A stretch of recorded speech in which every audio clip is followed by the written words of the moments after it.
the opposition side here told that we are preventing them, the student, from being socializing.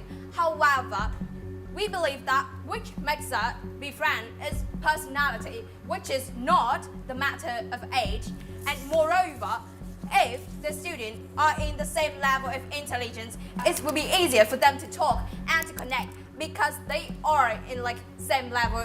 And even though if it's not the case, we do not paralyze their function to be sociable because we still have break time. They still can go out of the class and they still can attend the clubs at school, so they will be able to make friends. That's the first rebuttal. And the second one, opposition side say that we will decrease the learning ability of them in the mixed class.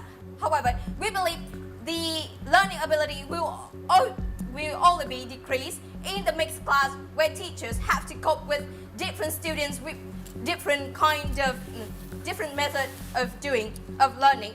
And we do believe that the underperformed students in the mixed class will be shy and they will be afraid of learning and questioning to understand because they are afraid of being judged by intelligent one, which we will analyze more in our argumentation. So let's come to our argumentation. Our policy is beneficial to all stakeholders in this debate. Let's come to some characterization today. First, the intelligent students, they can acquire knowledge fast, and once they learn the basic, they will ask more and more in order to satisfy their intellectual curiosity, and this will make the lecture more and more advanced. For those who are not intelligent, they need slow-paced lecture to fully absorb the knowledge. They lack a sharp mind to analyze the information in order to acquire this. Thus, what they have to improve first is the thought, the way they think. So we can see that each group has its own goal, which requires specific method, and letting them study in a mixed class will make it harder for teachers to build a suitable curriculum for all. In that class, each group of students will receive appropriate materials, which means classification has existed already, and below average students cannot feel free to question in order to understand the lecture, for them to be scared of being judged by intelligent ones. So let's come to our policy, how our policy will work in this debate. After dividing students into different classes, we can provide them with suitable lectures. A. For those who are intelligent, students can receive the preparation of the curriculum which is more effective.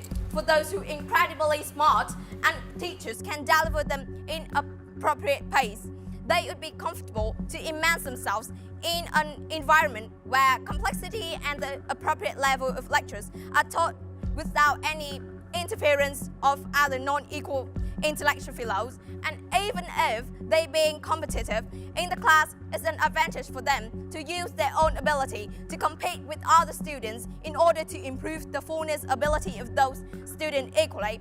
And B, for those who had lower ability to comprehend knowledge, the lectures given from the teachers could be suitable for most of them by reducing the burdens of preparing a compromised curriculum for most students in mid-class.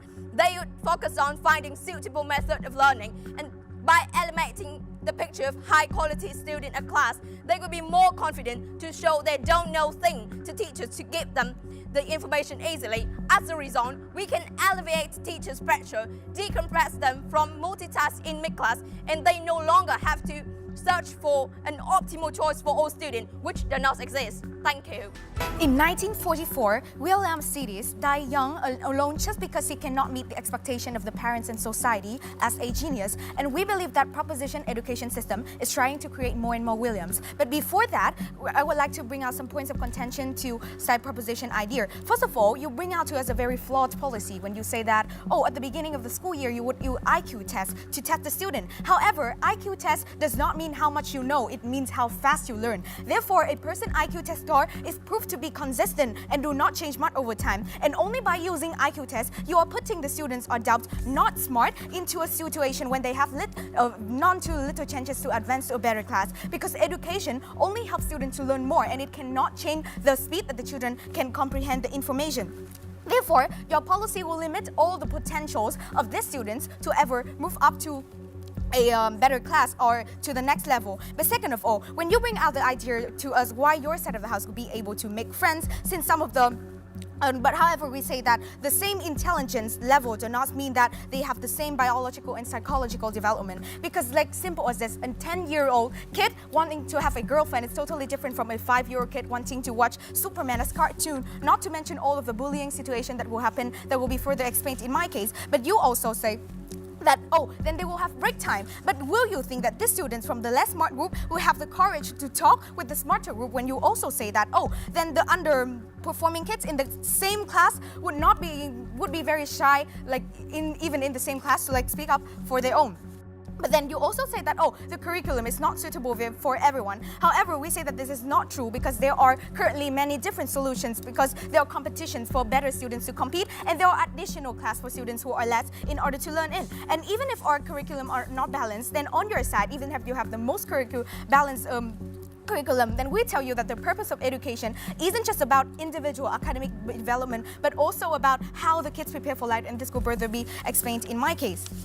Now, moving on to my case, as my previous speaker has already approached and proved how this education system will put a huge negative impact on the low academic performance group through labeling, I would like to move on to how labeling itself will confront both the cognitive and psychological development of students from the good academic performance group. Now, we tell you that while labeling will exist on both sides of the house, then on upside, the impact will be way lower, since they will make a few low marks can change the rank in class, but still allow them to make mistakes because they won't be put down to another level. But on proposition side, with academic performance going down, they will be put to a totally different level and will be labeled less smarter than before, and they will have that undealable pressure to meet with the expectations of the schools, of the parents, of the teachers who care about their reputation, right? But when they fail to meet their reputations, it's very likely that they will have the mental breakdowns. But even if in the case that they can meet that expectation, then school experience would totally be about competing against each other instead of finding enjoyment and make friends, and they would just put themselves into a situation where they have to live the life under other expectations for the rest of their lives, like they has always been.